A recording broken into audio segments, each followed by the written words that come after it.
Welcome to Strip Cover Lit, where we squeeze the bigger picture out of literature. I am Adrian Ford, and we are here for a short story discussion. This short story will be in two separate playlists here on the channel. Number one, obviously, the short story discussion playlist, but number two, a read-along of the Dubliners, which we are beginning. This is the first of a 15-part series reading through James Joyce's The Dubliners. Real quick, guys, if you enjoy what I do here, hitting the like button helps me out immensely on this channel. It tells YouTube to share this video with other literature lovers, and if you find yourself here by chance but not design, literature is the only thing that I talk about on this channel. Poetry every Mondays. There are short story discussions as well as novel read-alongs.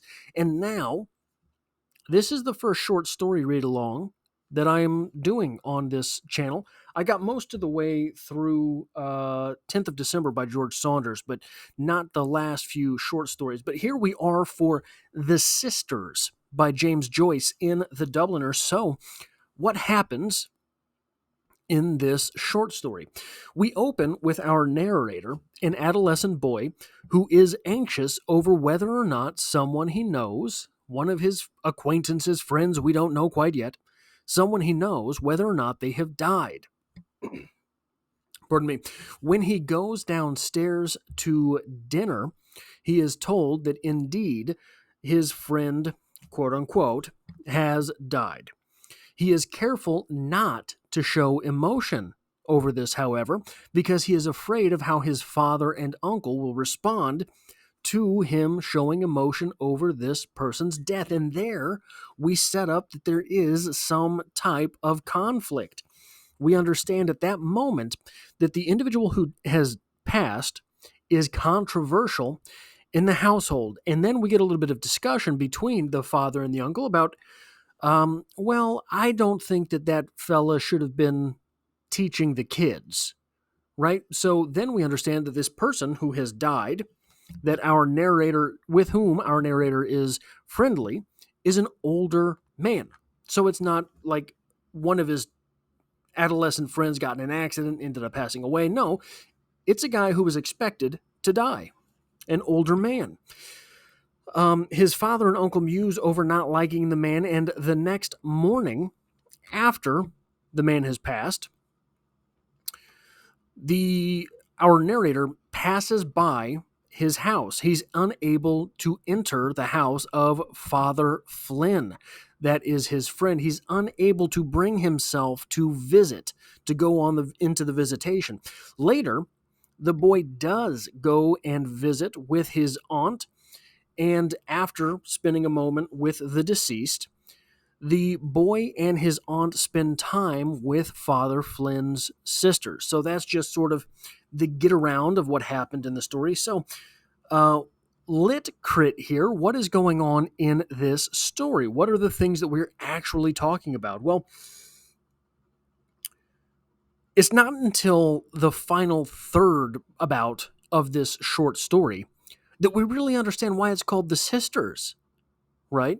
Going into the halfway point in this short story, there's not a lot of sistering going on. There are two fathers. There is Father Flynn and the boy's father. There are brothers.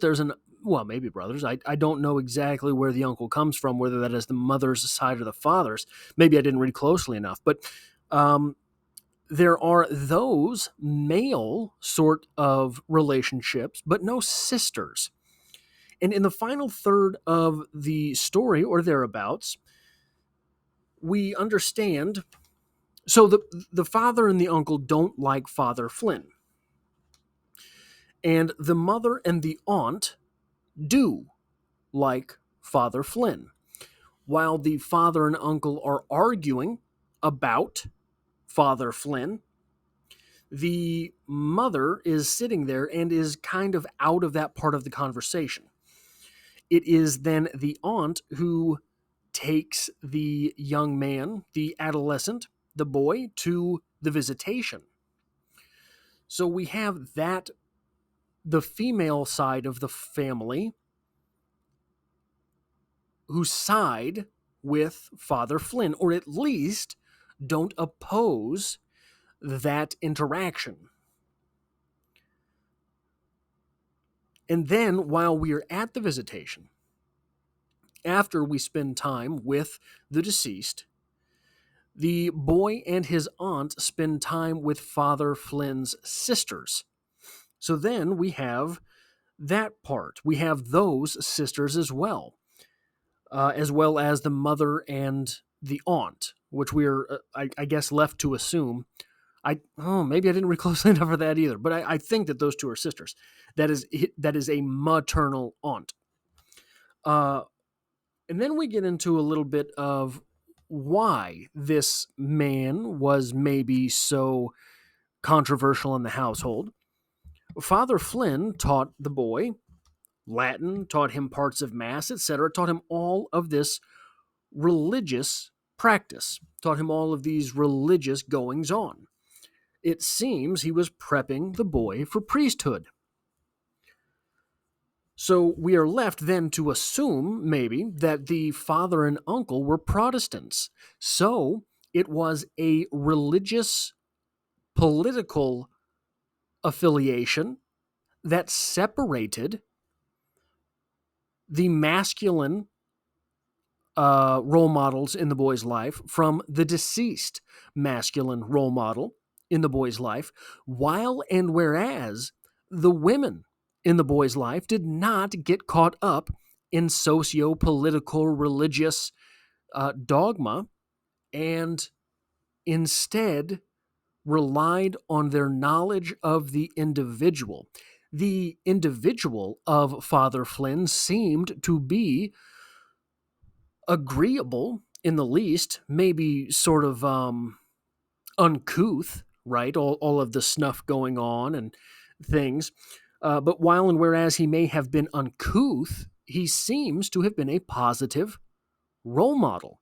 He was teaching the boy. He expected things of the boy rather than so the only real male interactions we get from the boy, the adolescent's family here, are complainings.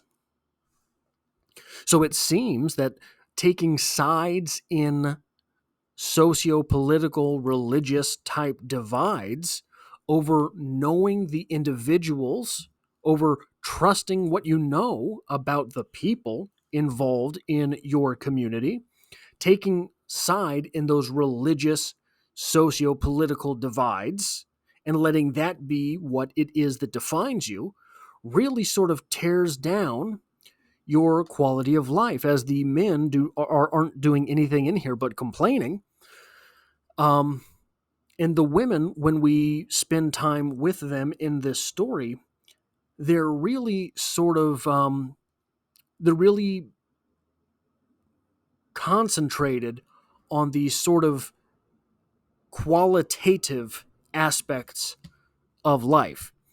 Um, here's the real discussion that I want to have here. Here's the real thing that I think is going on. The real thing that I think is interesting. So the lens of literature is useful, most useful, in my opinion, insofar as what it does is shine that light. So you've got the lens of literature here, right? You have the truth, and you're shining the light of the truth through the literature onto the world writ large, onto the world we inhabit today. James Joyce came from a very different world, did not come from the world in which we live today. But this short story is still applicable for what it does. I don't know how this short story would exist in today's world. I don't know how it would work. I don't know how it would happen.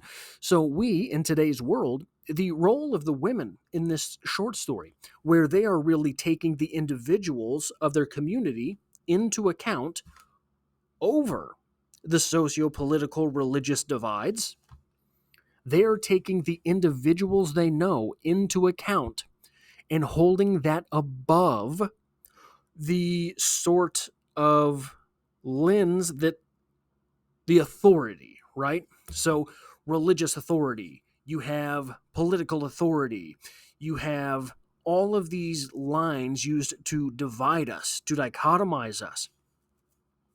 The women are starting here and maybe working up, whereas the men in the story are starting here and dichotomizing. We wouldn't do that in today's world. That doesn't exist, I don't think, in today's world. The fabric of our society is so weak in today's world that this short story almost couldn't exist. If you, as an adolescent, as a boy, we don't know exactly the age of the boy here. If you were going to see someone on the other side of the political divide, your parents might disown you in today's world. And that was a very real thing in Joyce's world as well. But here's the thing. In Joyce's world, the world of the 19 teens, the 19 aughts, all of this, you still had to depend on your community. Today, we do not. We do not know our neighbors. We do not know the people who make our food. We do not know the people who work at the grocery store. We do not know the people who work at the local five and dime. We go there. We have our Bluetooth in our ear as we shop. We do not talk to anyone. We do not know these people. So if they show some faint allegiance to the wrong socio-political faction, we will disown them. We will expose them. We will choose these sort of internet culture over the people in our community. We will choose what the politicians dangle our strings and make us say. If we go to the coffee shop and the barista has the wrong sticker on her car, well, maybe we'll just go to a different shop because we don't appreciate those people. Right? That is what is being exposed in this short story. Today, we do too much of what we're told. Now, we don't feel that way because we feel this divide in our society deep inside ourselves. We feel that this is definitional of what it means to be us. It is not. It is not. It's not. We still eat. We still breathe. We still have to get up and go to work. No matter what, mommy and daddy politicians tell us. They work for us. They should. Instead, we're living in a world where we work for them. We are living in a world where these political divides become so definitional. These political divides tell us what to think. So many people. You need only understand whether they loosely associate themselves, which is actually not a loose association, it's a prescription, whether they loosely associate themselves with a blue or a red. And once you know that, you know every opinion they have. You can go straight down the line. Things that are not related at all. Things that aren't related at all.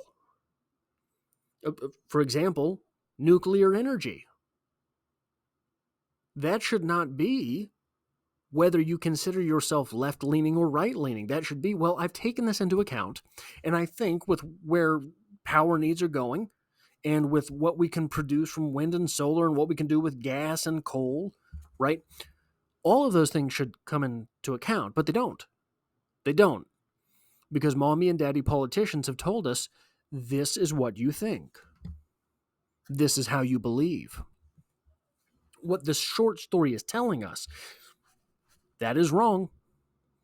And our protagonist is growing up in this world where he is learning to take into account people versus the socio-political divide. Now, here's the thing. He was in development towards possibly entering the priesthood. Would that then have taken him over into being one or the other side of this divide? It might likely be so. That might be the very point of having an adolescent as the main character here, that might be the point of the adolescent in this story. Now, remember, so it might be the point of the adolescent in this story losing his sort of, not hero, but sort of his guide towards his own hero's journey in Father Flynn. But also, remember, we talked about how at the beginning of this story, there was no reason for this to be called the Sisters. It was very on the masculine side of the conversation. All the boys masculine, the father and the uncle, the Father Flynn. We had all these guys going. I was like, you're getting halfway through the short story. And you're like, why is this called the Sisters? But after that scene, we don't have the father, do we? So we have this idea of who are these individuals who are supposed to be the guidance for a young man completely disappearing in this short story. Now I want to talk a little bit about Writer's Corner, some writer's notes we can take away from this short story, some stuff that we can look at. So James Joyce is a master. James Joyce, very experimental in the language. James Joyce, very authentic with his characters. James Joyce, so one of the things that I've gotten in trouble for saying with James Joyce is that I have been jumped time and again in comment sections for saying that James Joyce is not political. But all of his stories, novels, short stories, all of the stuff he wrote was political. It was almost exclusively political in some nature, right? There's at least an element of the political in there in almost all of what he did. But here's the thing. Just like in this short story. So what makes it literature as opposed to, what else would it be? It would be propaganda. So what makes it literature as opposed to propaganda? Propaganda tells you what to think. Propaganda, so you think of American propaganda, which every government does. American propaganda is very pro-American. Russian propaganda, very pro-Russian. Irish propaganda, very pro-Irish. What makes this not political, what makes this not propaganda? James Joyce isn't telling you what to think in the way that propaganda does. James Joyce is presenting these people whole cloth. James Joyce is presenting these people with their own biases. James Joyce is presenting these people with their own backgrounds. James Joyce is presenting these people with all of the little problems that make a person whole on both sides. So let's pretend that this wasn't a political and religious divide. Let's pretend this was Coke versus Pepsi. Something silly and mundane. If you're a pro-Coke guy, Coca-Cola, if you're a pro-Coke guy, well, it'd be very easy to paint all of the pro-Coke people as intelligent, erudite, all of the pro-Coke people as very good-looking, very suave, right? And all the pro-Pepsi people, well, maybe they're, slack-jawed. Maybe they don't use real words. Maybe they make up half the words they use and just expect you to know what they mean, right? Kind of dumb, kind of slow. That's not what Joyce does. What Joyce does is mixes and matches. So maybe you're the suave guy, but you're the suave guy who doesn't use real words. So you're the suave guy, everybody likes to know you, but you're kind of a dummy. Maybe you are the real intelligent one, but you're the one that's slack-jawed. You're missing all your teeth. So you're real intelligent, but people are going to judge you on your appearance. That's what James Joyce does. And here, we have one of these. We have a three-dimensional character who is talking through an ellipses a lot. And this is something that we can learn as a writer. What I mean is, said old Cotter, is bad for children. My idea is, let a young lad run about and play with young lads of his own age and not be... Am I right, Jack? That ellipses there, and not be... ... It's an empty space. But what Cotter is not saying tells us a lot about what he means. Let the kids be kids. Don't religion it up, you know? Don't teach them about mass. They don't need to learn Latin. Let them get old enough to decide what part of that divide they want to be on, because that divide is really what makes us us and, you know, them them. That is how you speak with an ellipsis. James Joyce, master. And another thing we can learn from this short story, James Joyce, I think Hemingway is the master of saying a lot without saying a lot. James Joyce might be the master of showing a lot without saying a lot. And we have some small details in this short story that just illuminate characters where you know them. Oh, you know them. It began to confess to me in a murmuring voice, and I wondered why it smiled continually and why the lips were so moist with spittle. You're right there. You're right there. You can hear the murmuring, and you can see the spittle. And then a little bit later, often when I thought of this, I could make no answer, or only a very foolish and halting one, upon which he used to smile and nod his head twice or thrice. Sometimes he used to put me through the responses of the Mass which he had made me learn by heart, and as I pattered, he used to smile pensively and nod his head, now and then pushing huge pinches of snuff up each nostril alternately. When he smiled, he used to uncover his big discolored teeth and let his tongue lie upon his lower lip, a habit which had made me feel uneasy in the beginning of our acquaintance, before I knew him well. And at the end of that passage, you know him well. At the end of that passage, with these little details, how many times does he nod his head?